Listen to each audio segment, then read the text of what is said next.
bienvenidos a la Escuela del Discipulado. Es un gusto y un placer estar aquí nuevamente con ustedes.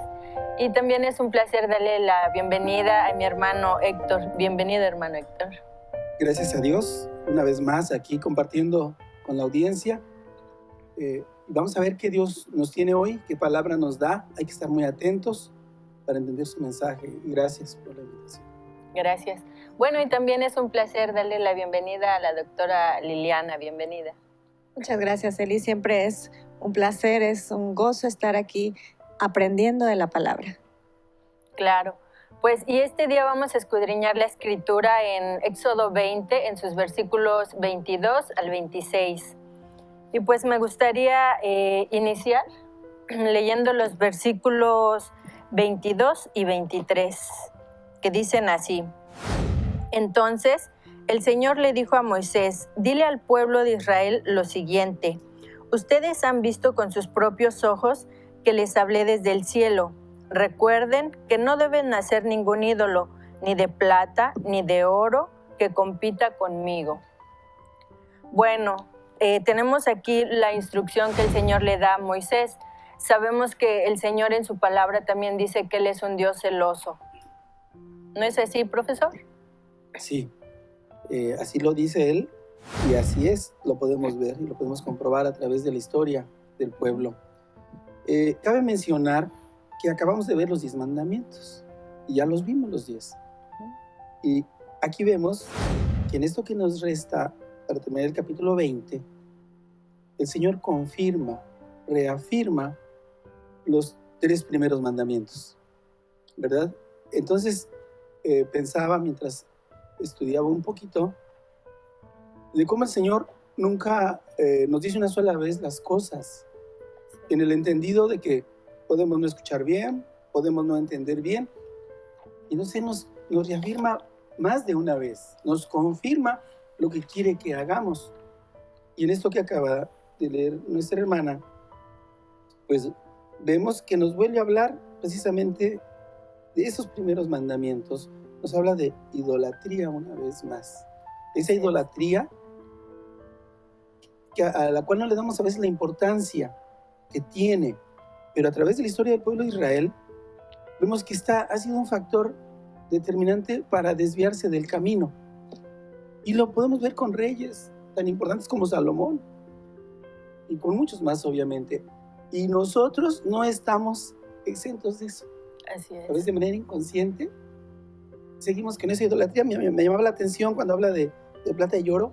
¿Cuántos de ustedes en casita no tienen su crucifijo o el santo de su devoción en oro o en plata y lo portan y le oran? Seguimos en idolatría increíble. Después de tantos años, después de tanto que nos ha dicho el Señor, que a Él no le gusta la idolatría, vemos cómo sigue vigente. A mí me parece que un punto importante del versículo 20-22, es justamente el dicho que indica que Dios es el Dios que nos habla. Y para eso me gustaría leer Hebreos 1:1-2, que dice así. Dios, habiendo hablado a nuestros padres por medio de los profetas, desde la antigüedad en muchas partes y de diversas formas, en estos últimos días nos ha hablado por medio de su Hijo, a quien Él constituyó heredero de todo y por medio de quien hizo los mundos. Lo cual nos refiere que en el Éxodo Dios nos habló a los antiguos, pero hoy nos habla de otra manera, que es a través de su Hijo. Y una de las cosas importantes de esta parte que estamos escudriñando es eso. ¿De qué manera nuestro Dios nos habla? Así es. Bueno, yo en lo personal muchas veces me preguntaba, cuando Dios sacó al pueblo de Israel, el pueblo de Israel vio todo lo que Dios hizo y aún así se fueron por los ídolos. Entonces yo me ponía a pensar cómo es posible que los hebreos, viendo la mano de Dios, hayan ídose por los ídolos, pero si nos ponemos a pensar, hoy en día Dios hace cosas en nuestra vida, Dios se manifiesta de alguna manera y hay cosas increíbles que Dios hace. y nos pasa lo mismo que les pasó a ellos. Entonces yo creo que por eso Dios en la Escritura una vez y otra nos recuerda que Dios es Dios, que Dios es, como dice la Escritura, en el cielo y en todo el mundo, y Dios está aquí y no nos tenemos que olvidar de Él, así como le pasó al pueblo. Creo que siempre Dios en su infinita misericordia nos recuerda, ¿no?, cómo tenemos que seguir el camino. Así es, profesor. Sí. Hablas tú de misericordia. Y si no, ¿qué es esto que Él hace con nosotros? Que después de tanto tiempo, repito, que nos ha enseñado su palabra, nos la sigue enseñando, aún sigue perdonándonos una y otra vez. Así es. Porque hablamos de idolatría. Lili hablaba de cómo el Señor nos habla, cómo hablaba al pueblo en un inicio y citaba. Ahorita mucha gente nos podemos justificar diciendo, bueno, es que yo como sé, no me habla. Pero no nos cansaremos de estar diciendo y repitiendo, pues que aquí está su palabra, que aquí está, y que aquí tenemos que recurrir. Y aquí está todo lo que Él todo lo que Él quiere que hagamos. Aquí está. Entonces hay que buscar que nos hable, pero tenemos que escuchar su voz, y aquí está. En cuanto al versículo 22, dice cómo nos habla. En cuanto a la idolatría que ya vemos, con la que empecé hablando, y que ahorita la hermana Eli ahonda un poquito más. De verdad es que sí vale la pena poner mucha atención en nuestro diario vivir, porque hay ídolos también que puedo ver, pero hay ídolos que también no veo. Así es. Hay ídolos que predominan en nuestras vidas. Puede ser un familiar, puede ser un esposo, puede ser una esposa. ¿Y cuando sé que es mi ídolo? Cuando lo pongo por encima de Dios. Sí.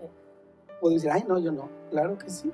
Y yo lo digo como padre, que tuve que pasar esa etapa de una manera difícil, lo digo sinceramente. Hermanas llegaron a ver ese proceso en el que pasé por la idolatría. Yo idolatraba a mi familia, a mi hija y a mi esposa, los tenía por encima de Dios. Tuve que entenderlo, tuve que vivirlo y invertir las cosas y poner a Dios por encima de ellos. Y ahora invitaríamos a la gente a pensar, ¿en realidad tienes a Dios en primer lugar? ¿No tendrás por ahí algún ídolo? Que puede ser material también. ¿Cuánta gente no se suicida cuando pierde dinero? ¿Cuánta gente no se suicida cuando pierde una casa?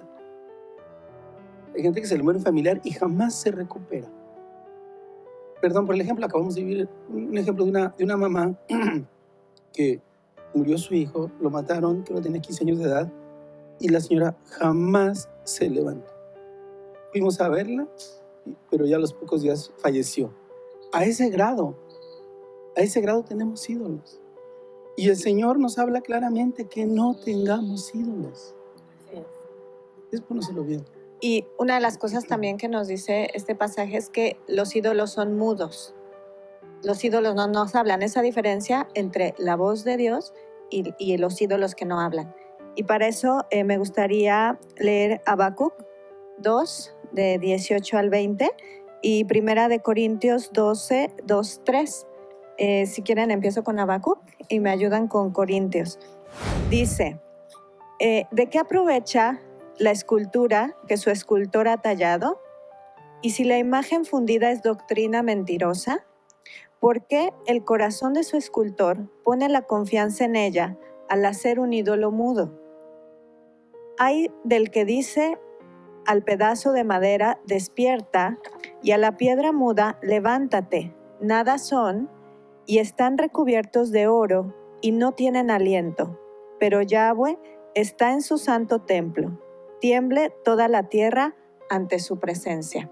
Porque en este pasaje del Éxodo nos está hablando de ídolos tallados o de ídolos materiales, aunque ciertamente también tenemos ídolos como los que tú mencionas.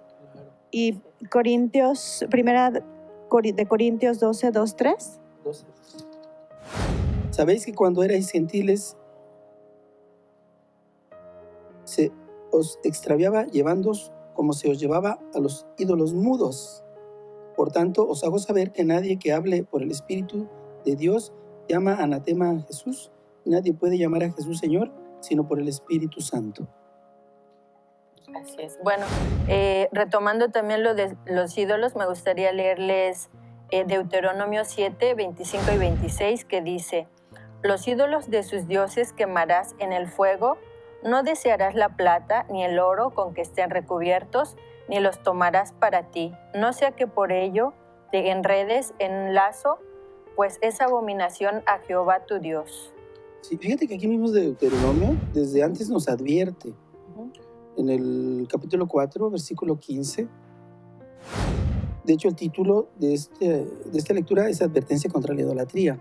Dice: guardad pues mucho vuestras almas, pues ninguna figura visteis el día que Jehová habló con vosotros de en medio del fuego, para que no os corrompáis y hagáis para vosotros escultura, imagen de figura alguna, efigie de varón o hembra, figura de animal alguno que esté en la tierra, figura de ave alguna alada que vuele por el aire, figura de ningún animal que se arrastre sobre la tierra, figura de pez alguno que haya en el agua debajo de la tierra.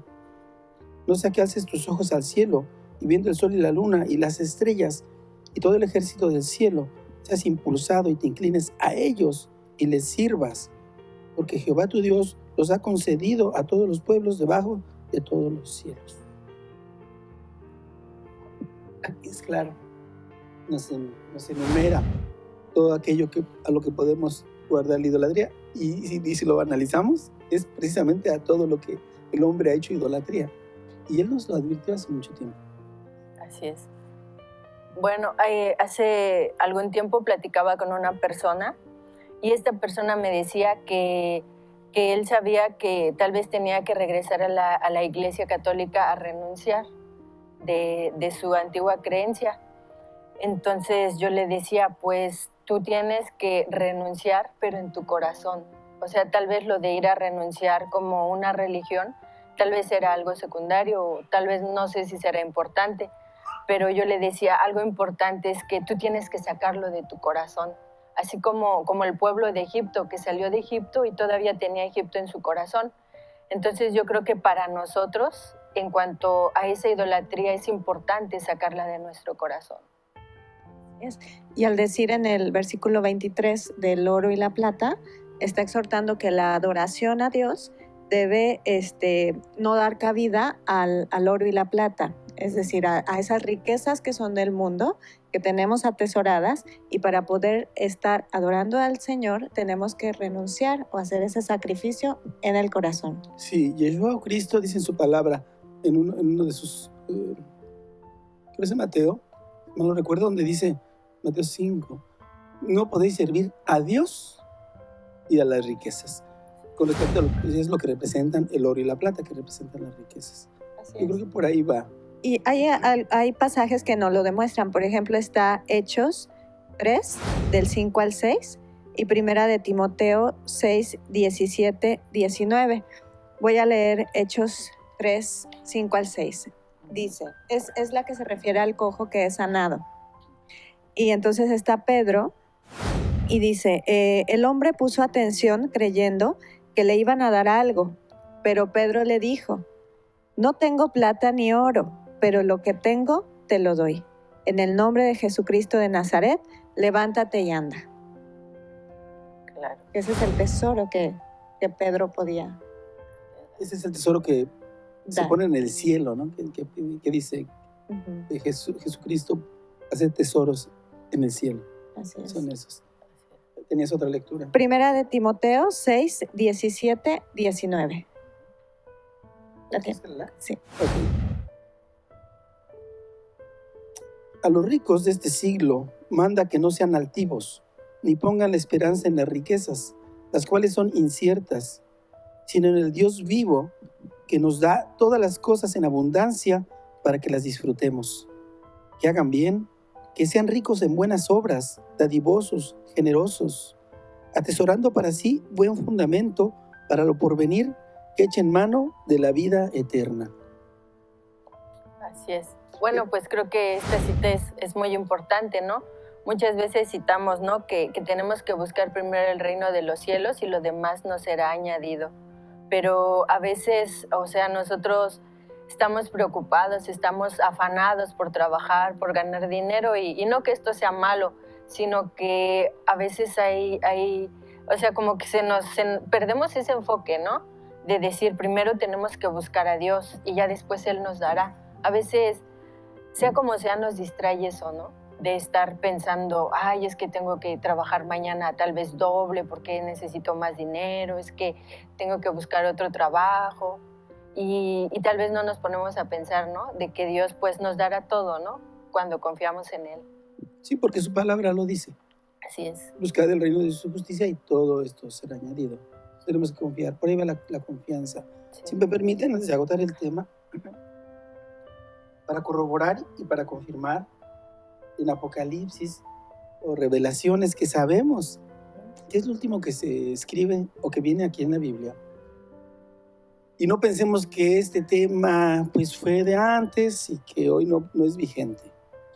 Apocalipsis nos dice lo por venir y nos dice en el último capítulo, que es el 22, versículo 15. Mas los perros estarán fuera, hablando del reino de Dios, y los hechiceros, los fornicarios, los homicidas, los idólatras. La idolatría definitivamente no es agradable para Dios. Y aquí lo está diciendo, por eso es importante tenerla totalmente en cuenta. Es deshonra, y una de las cosas que incluso ayer estábamos estudiando también juntos en el servicio de Shabbat era lo que es importante en cuanto a nuestra honra o nuestra reputación al Señor. Proverbios 22:1 dice, vale más la buena fama que las muchas riquezas y más que oro y plata la buena reputación. Entonces estamos todo el tiempo trabajando para ser dignos, adoradores de Dios, y entonces podremos escuchar su voz y seguir la instrucción. Claro. Sí, aquí para que la gente no se desubique de lo que estamos hablando de idolatría. Y en las citas que leíamos decía que no se hicieran figuras de oro y de plata, que son ídolos. Pero nosotros hemos llegado al entendimiento que el oro y la plata como representación de la riqueza también es un ídolo. El dinero es un ídolo también para nosotros. Para la gente puede ser un ídolo, ¿no? Así es. Bueno, me gustaría leerles Deuteronomio 7:12 que dice, y por haber escuchado estas ordenanzas y haberlas guardado y puesto por obra, Jehová tu Dios guardará contigo el pacto y la benevolencia amorosa que juró a tus padres. Entonces, bueno, parece que repetimos lo mismo, ¿no? Pero el Señor siempre en la fidelidad de nosotros hacia Él nos va a bendecir. En la obediencia Él nos va a bendecir. Tal vez a veces nos desviamos del camino, pero creo que siempre es importante pedirle a Dios que pues Él también nos ayude, ¿no? A ser fieles y a ser obedientes, a cumplir sus mandamientos. No sé si sea tiempo de pasar al 24, sí. Al versículo 24. ¿Les gustaría que se lo lea? Bueno, en el pasado leí hasta el 23. El 20, ajá. Dice el 24, háganme un altar de tierra y ofrézcanme sus sacrificios, sus ofrendas quemadas y ofrendas de paz, sus ovejas y cabras y su ganado. Constrúyanme un altar donde yo determiné que recuerden mi nombre y allí me presentaré a ustedes y los bendeciré. Esta versión es Nueva Traducción Viviente. Bueno, aquí en esta parte el Señor nos está pidiendo, le está pidiendo a Moisés que le hagan un altar de tierra y también de piedra sin labrar. ¿Te gustaría comentar algo, hermana Liliana? Sí, ayer que estábamos estudiando, nos estábamos preguntando qué era un altar de tierra.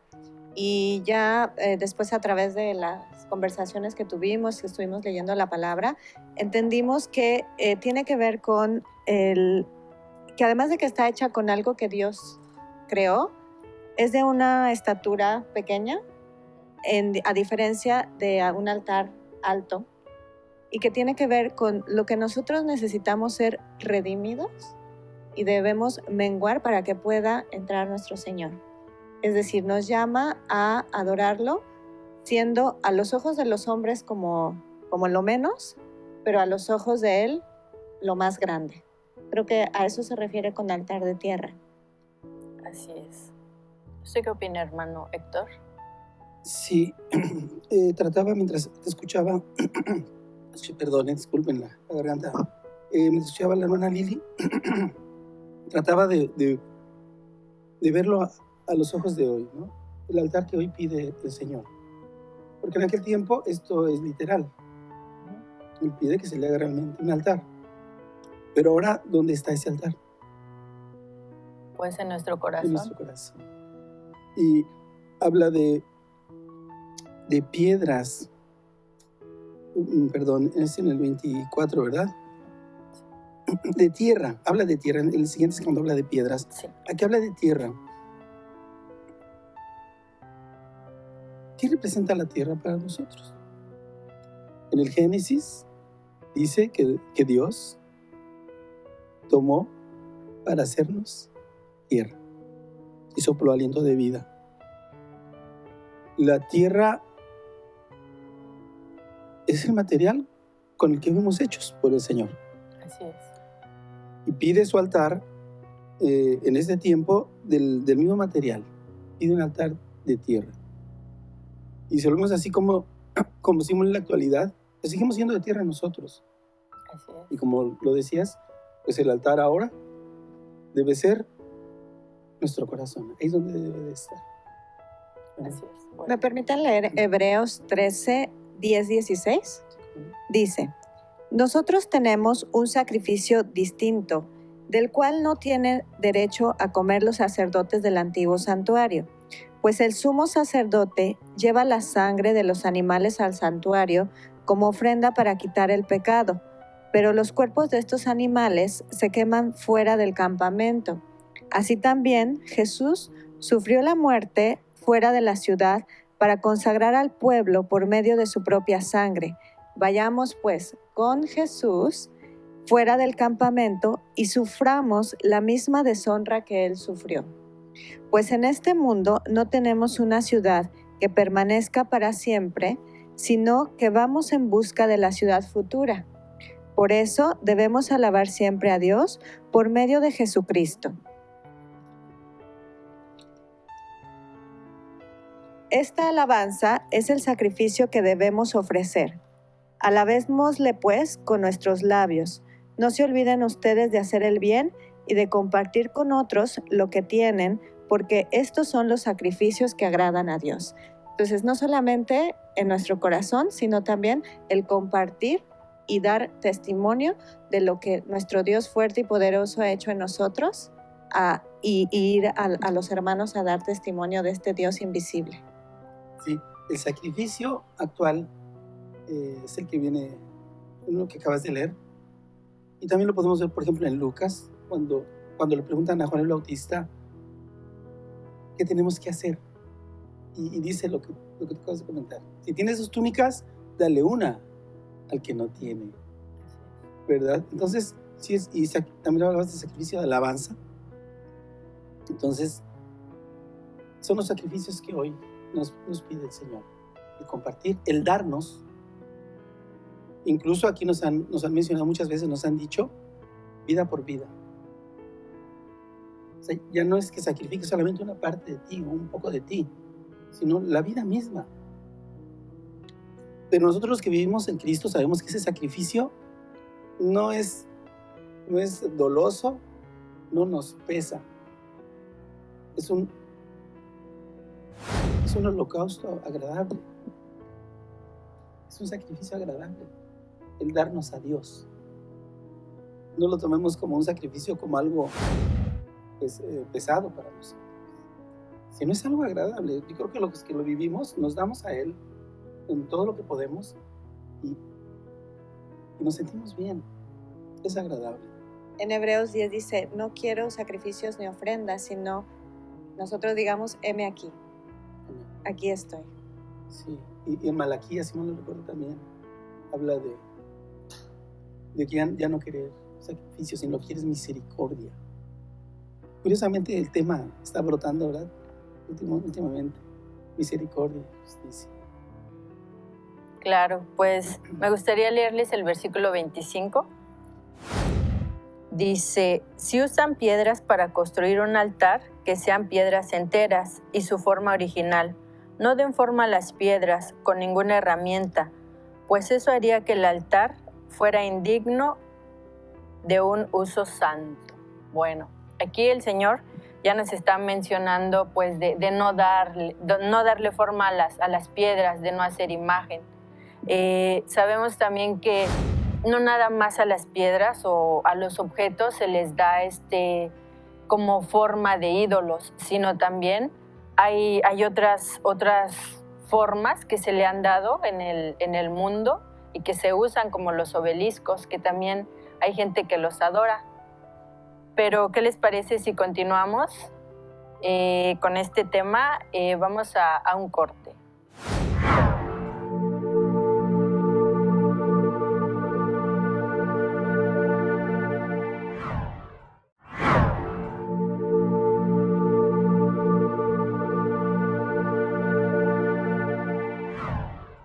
Y continuamos hablando de Éxodo 20, del 22 al 26. Bueno, hablábamos también de las rocas, de darle forma a las rocas, pero me gustaría que antes leyéramos dos versículos que son importantes para el tema que estamos tratando. Doctora, ¿le gustaría leer Juan 4, 23 al 25? Claro. Dice, pero viene el tiempo y ahora es en el que los verdaderos adoradores adorarán al Padre en espíritu y en verdad, porque verdaderamente el Padre busca tales adoradores, porque Dios es espíritu y los que lo adoran en espíritu y en verdad deben adorarlo. Así es. Hermano, ¿le gustaría leer 1 de Corintios 1, 17 al 25? Sí. Bueno, aquí la escritura que nos leyó la hermana dice que el Señor quiere que le adoremos en espíritu y en verdad. Pero ¿cómo sería esto, hermana Liliana? Cuando nosotros estamos purificándonos, cuando nosotros entendemos quién es Dios, de qué manera nos habla y nos conectamos con el Espíritu Santo de Él, entonces podemos adorarlos, no desde el cuerpo, o sea, no solamente postrarme, ¿no? No desde el alma, solamente emocionalmente entendiendo que Él existe, sino en una conexión espiritual en donde mi espíritu y su espíritu se unen para que tengamos una comunicación. Así es. 1 de Corintios, Sí. 17 al 25, del capítulo 1. Sí, por favor. Pues no me envió Cristo a bautizar, sino a predicar el Evangelio, no con sabiduría de palabras, para que no se haga vana la cruz de Cristo. Porque la palabra de la cruz es locura a los que se pierden, pero a los que se salvan, esto es, a nosotros, es poder de Dios. Pues está escrito, destruiré la sabiduría de los sabios y desecharé el entendimiento de los entendidos. ¿Dónde está el sabio? ¿Dónde está el escriba? ¿Dónde está el disputador de este siglo? ¿No ha enloquecido Dios la sabiduría del mundo? Pues ya que en la sabiduría de Dios el mundo no conoció a Dios mediante la sabiduría, agradó a Dios salvar a los creyentes por la locura de la predicación. Porque los judíos piden señales y los griegos buscan sabiduría. Pero nosotros predicamos a Cristo crucificado, para los judíos ciertamente tropezadero y para los gentiles locura. Mas para los llamados, así judíos como griegos, Cristo poder de Dios y sabiduría de Dios. Porque lo insensato de Dios es más sabio que los hombres, y lo débil de Dios es más fuerte que los hombres. Así es. Bueno, creo que el Señor desde el día de ayer nos está recordando eso de ir y predicar, de ir y hacer discípulos. Muchas veces nos quejamos y decimos que hay mucha maldad a nuestro alrededor, que cada vez estamos más peor. Y aunque la Escritura dice eso y pues lo podemos ver, creo que ahorita igual el Señor de alguna manera nos está demandando ir a predicar, ¿no?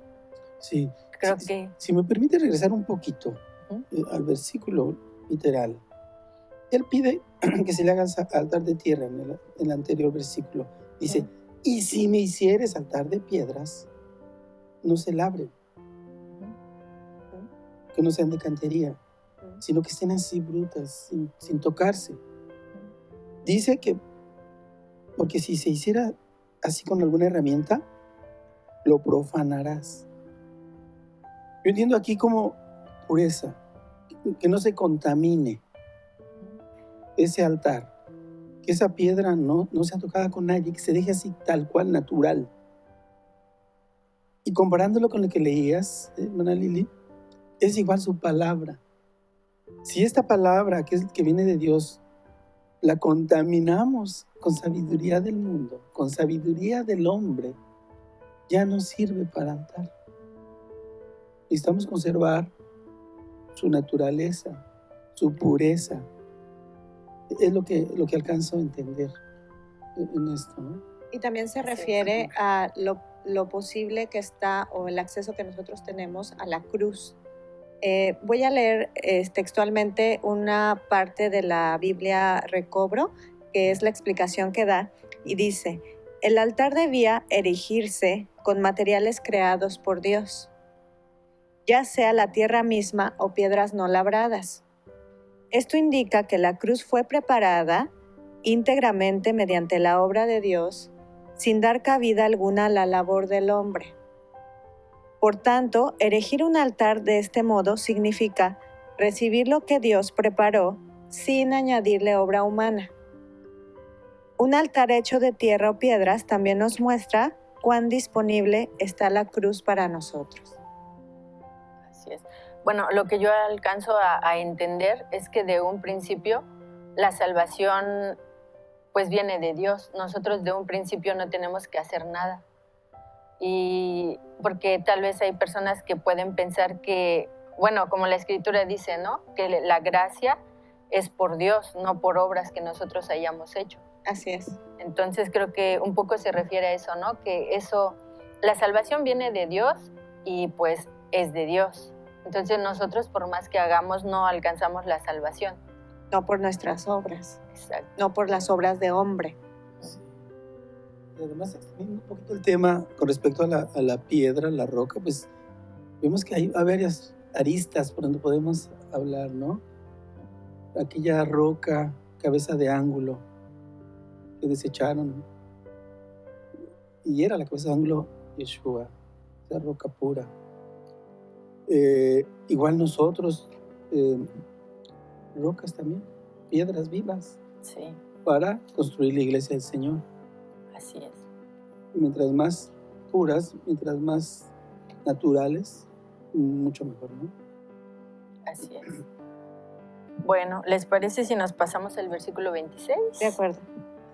Dice: no suban escalones para acercarse a mi altar. Si lo hacen, alguien podría mirarles bajo la ropa y ver su desnudez. Perdón, Eli, me había quedado yo en el 25, estábamos terminando el 24, ¿Sí? y en el 25 creo que todavía podemos escudriñar un poquito más. Ok, adelante. Voy a leer Salmo 51:5. A ver, el versículo 25 dice: y si me haces un altar de piedras, no lo construirás con piedras talladas, pues si alzas alguna herramienta sobre él lo profanarás. Entonces, la profanación, profesor, que estabas hablando, se refiere justo a esa contaminación. Y para eso podemos leer el Salmo 51:5, que nos dice: porque en iniquidad fui concebido y en pecado me dio a luz mi madre.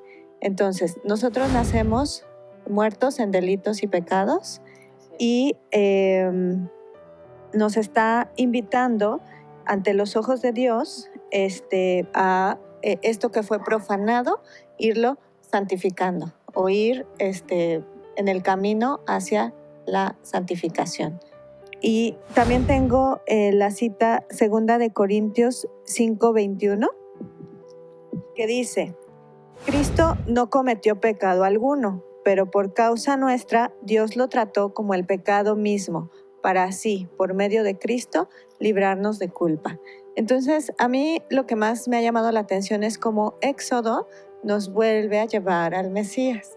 Y otra vez nos habla de cómo Él nos va a cubrir, o su recubrimiento nos va a poder hacer que accesemos al Padre. Así es. Ujú.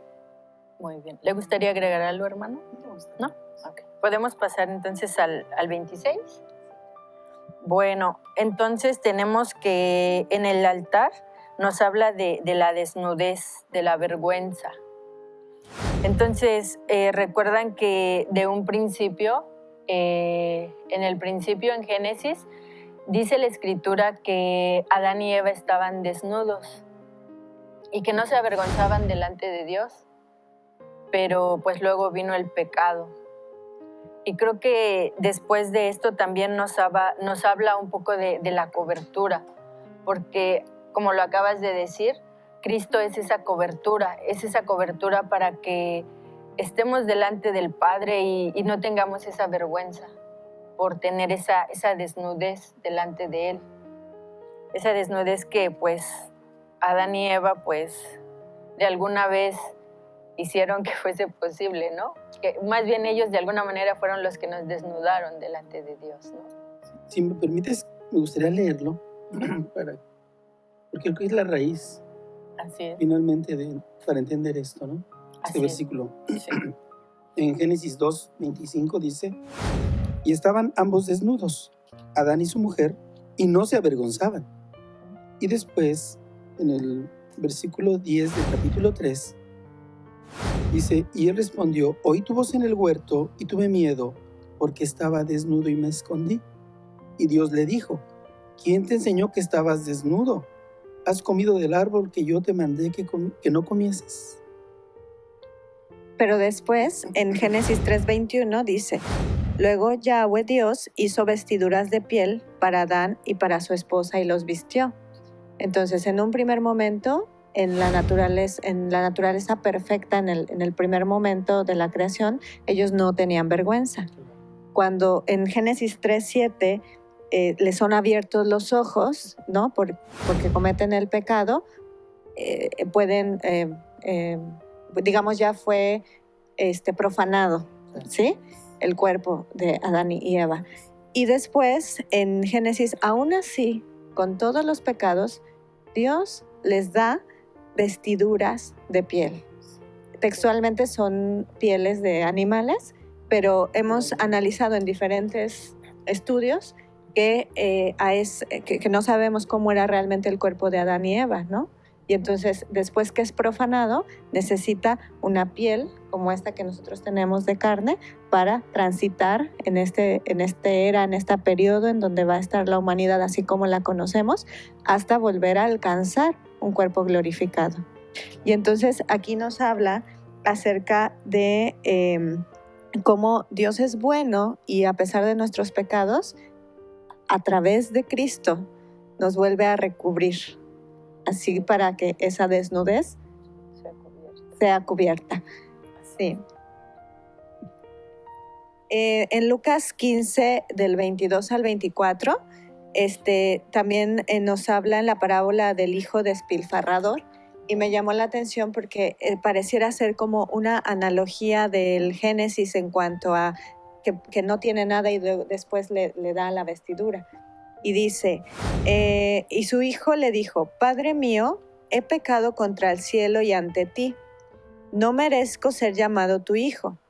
Ya que el hijo despilfarró, ¿no? Regresa al padre y le dice, no merezco ser llamado tu hijo. Y le dice su padre, el padre le dijo a sus siervos, traigan la mejor ropa y póngansela, coloquen un anillo en su mano y cálcenlo con sandalias. Traigan al buey engordado y mátenlo, comamos y regocijémonos, porque este hijo mío estaba muerto y ha vuelto a vivir, estaba extraviado y ha sido encontrado. Y luego empezaron a regocijarse. Esto es lo que a nosotros nos sucede cuando conocemos a Cristo. Estábamos muertos y vivimos. Estábamos extraviados y nos somos encontrados. Estábamos muy confundidos y comenzamos a ver la luz del Señor que nos va guiando en esta nueva vida que queremos emprender. Así es. Me gustaría leerles 1 de Corintios 1:30, que dice: mas por él estáis vosotros en Cristo Jesús, el cual nos ha sido hecho de parte de Dios sabiduría, justicia y santificación y redención, para que, como está escrito, el que se gloría, se gloriese en el Señor. Entonces, bueno, todo lo que podemos, ¿no? O lo que el Señor más bien en su infinita misericordia nos puede cubrir. También la Escritura dice que el amor de Dios cubrirá multitud de pecados. Entonces creo que todo esto pues nos enseña que Dios realmente nos ama, que Dios realmente tiene misericordia para con nosotros. Y creo que nosotros también tenemos que aprender mucho de esto, ¿no? Porque nosotros también tenemos que aprender a tener misericordia del prójimo, porque a veces no somos pacientes, a veces por cualquier cosita ya no le tenemos paciencia al hermano o lo estamos juzgando, o si se equivoca, pues también lo juzgamos más, ¿no? Entonces, pues creo que Dios nos está invitando a que seamos más pacientes, más tolerantes, más comprensivos con el prójimo. ¿Tú qué opinas, Liliana? Sí, nuevamente nos está llamando a justicia y misericordia, ¿no? Así como nosotros la hemos recibido, que nosotros proclamemos su palabra para que otros puedan entender y vivir esta justicia y misericordia maravillosa que tiene el Señor para toda su creación.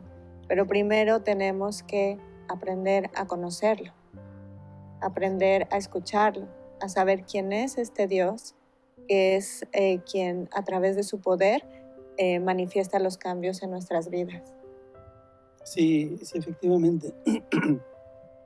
No sé si les pase lo mismo, pero a veces al estar leyendo la palabra del Señor nos direcciona a muchos lugares y de muchas maneras. Él nos habla aquí de su presencia en el altar. No se vea la desnudez. Y entiendo, la desnudez se marca, como tú lo mencionabas, o como se menciona desde un principio con Génesis, como el resultado del pecado. Darse cuenta de la desnudez por el resultado de pecar, de no haber escuchado la orden, de no haber obedecido. Y con esto se contamina, se profana también. Y el Señor ante Él quiere que lleguemos limpios, que lleguemos puros y que cubramos esa impureza. Pero escuchaba a la hermana Eli y decía, ¿cómo me presento ante Él? ¿No? Así lo entendía. Si estoy juzgando, ¿cómo me presento a Él si estoy contaminado? Siguiendo doctrinas ajenas a Dios. ¿Cómo me presento ante Él si no soy capaz de ayudar a mi prójimo? Yo creo que tenemos que aprender porque es a través de su palabra finalmente. Él nos enseña cómo. Así es. Cómo llegar a eso.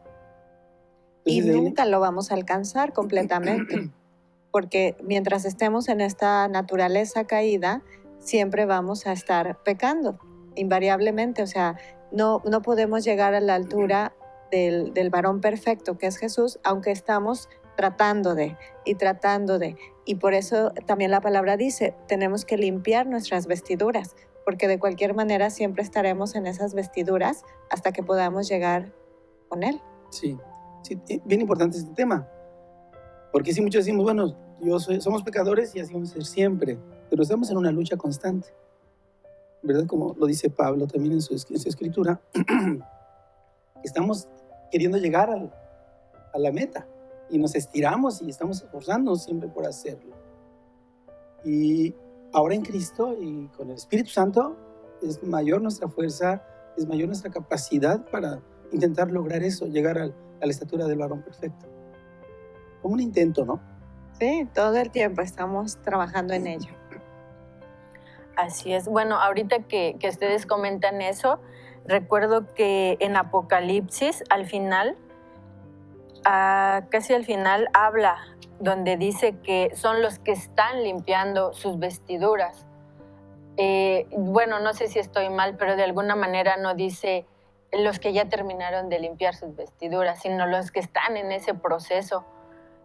Bueno, hay cosas que tal vez no alcanzamos a comprender, pero pues el Señor sabe que estamos en un proceso y Él sabe que pues estamos en ese esfuerzo. Es como cuando tienes un hijo, ¿no? O sea, tú lo estás viendo y estás viendo que él se esfuerza. Por ejemplo, cuando va a la escuela, tú lo estás viendo que se pone a estudiar porque quiere pasar el examen, que hace su tarea, que se esfuerza. No es lo mismo a que tuvieras un hijo que pues está ahí nomás de flojo y no está haciendo nada. O sea, creo que Dios es como ese padre, ¿no? Que nos está viendo, que nos estamos esforzando. Y pues, entre tanto, ¿no? Pues su misericordia, ¿no? Que él ve, ¿no? Con ojos de misericordia, pues a la humanidad, ¿no? Porque también recuerdo que este pasaje decía, ¿no? Que no quería que su altar tuviera sus gradas altas, sino que lo quería como a un nivel donde todos tuviéramos esa oportunidad de llegar a Él. Donde nadie dijera, ay, es que no alcanzo, ay, es que es imposible, no. Sino que ese camino está abierto para todos. Cristo está dispuesto para todos los que queramos buscarle y recibirle. Así es. Si me permite leerlo. Sí. Está en Apocalipsis 7, desde el versículo 13 al 17. Y dice, entonces uno de los ancianos habló diciéndome, estos que están vestidos de ropas blancas, ¿quiénes son? ¿Y de dónde han venido? Yo le dije, Señor, tú lo sabes. Y él me dijo, estos son los que han salido de la gran tribulación y han lavado sus ropas y las han emblanquecido en la sangre del Cordero. Pero por eso están delante del trono de Dios y le sirven día y noche en su templo. Y el que está sentado sobre el trono extenderá su tabernáculo sobre ellos. Ya no tendrán hambre ni sed, y el sol no caerá más sobre ellos, ni calor alguno. Porque el Cordero que está en medio del trono los pastoreará y los guiará a fuentes de aguas de vida. Y Dios enjugará toda lágrima de los ojos de ellos. Y aquí pues viene mucha palabra, mucha información. En estos 5 versículos. Porque inicia diciendo, ¿en dónde son lavadas las ropas? ¿En dónde es donde nos podemos lavar solamente? ¿O con qué? Pues con Cristo. Con la sangre de Cristo. No es por nosotros. No es que yo pueda lavarme, ¿verdad? No es que esas vestiduras las pueda hacer blanca por mí. No podríamos nunca, como pecadores. Pero sí pueden ser limpias o lavadas en la sangre del Cordero, quien ya lo hizo. Y Él nos limpió en primer lugar. Y dice, por esto están delante del trono de Dios y le sirven día y noche en su templo. Por esto, o sea, porque el Señor nos ha limpiado. Por eso es que nosotros estamos ante Él, o deberíamos estar, sirviéndole día y noche. Sea por gratitud, por lo que queramos, pero caray, obtener la salvación, la vida eterna, vale la pena cualquier cosa. Y dice aquí, por eso es que le sirven día y de noche en su templo. Y en el 16 dice, ya no tendrán hambre ni sed, y el sol no caerá más sobre ellos ni calor alguno, porque el Cordero que está en medio del trono los pastoreará. ¿Quién es nuestro pastor? Jesús. ¿Verdad? Entonces creo que esto nos da la idea general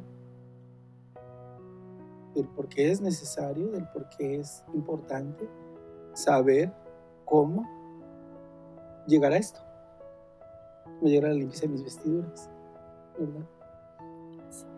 Y como bien dijiste, esta porción de la palabra viene después de que nos habla de los 10 mandamientos.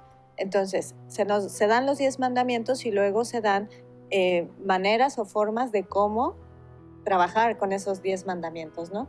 Y esta parte del Éxodo nos habla de los 3 primeros, ¿sí? Que son Yo soy Yahweh tu Dios, que te saqué de la tierra de Egipto, de casa de esclavitud. No tendrás otros dioses aparte de mí.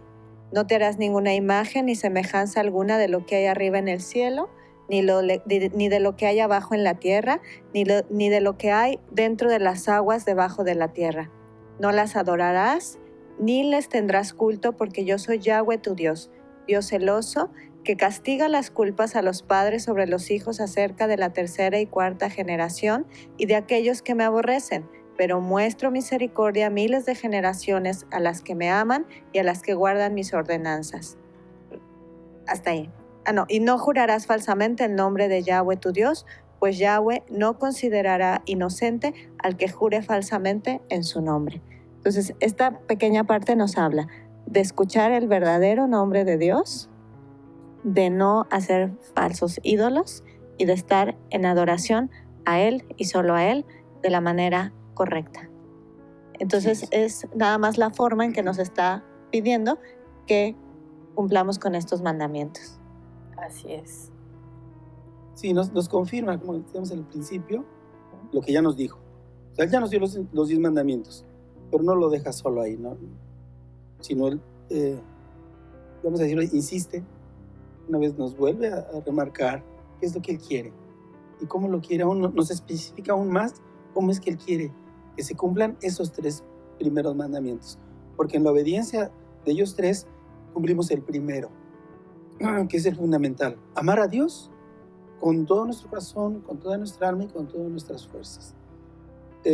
La demostración de ese primer mandamiento es el cumplir con estos.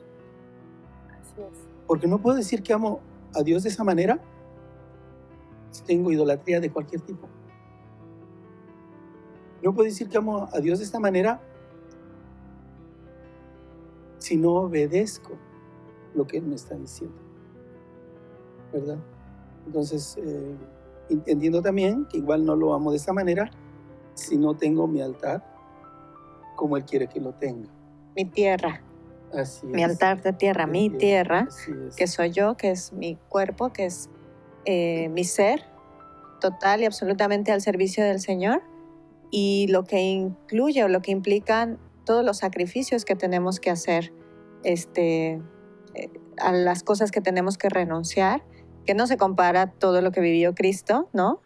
Pero que nosotros tenemos que tener clara conciencia de que estamos siendo nosotros mismos la ofrenda al Señor. Claro, sí, amén. Uh-huh. Así es. Y pues gracias a Dios, ¿no? Que nos recuerda, ¿no?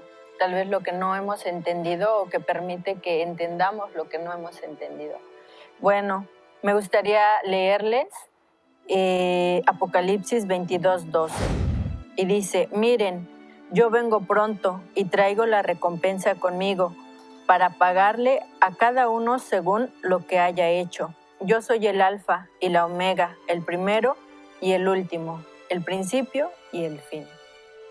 Bueno, creo que Dios, en toda su perfecta sabiduría, también tiene misericordia de nosotros porque nos enseña para que aprendamos y para que comprendamos y para que al final podamos tener esa recompensa que Él nos quiere dar. Esa recompensa que nos quiere dar a todos, no nada más a algunos. Lo único que Él quiere es que nos decidamos a seguirle y a obedecerle. Y pues les doy muchas gracias por haber estado con nosotros. Gracias. Y pues gracias a Dios. Deseamos Gracias a Dios. que esto sea pues para su edificación, para su crecimiento, para su conocimiento, así como ha sido para nosotros. Y pues que el Señor les bendiga y que los guarde.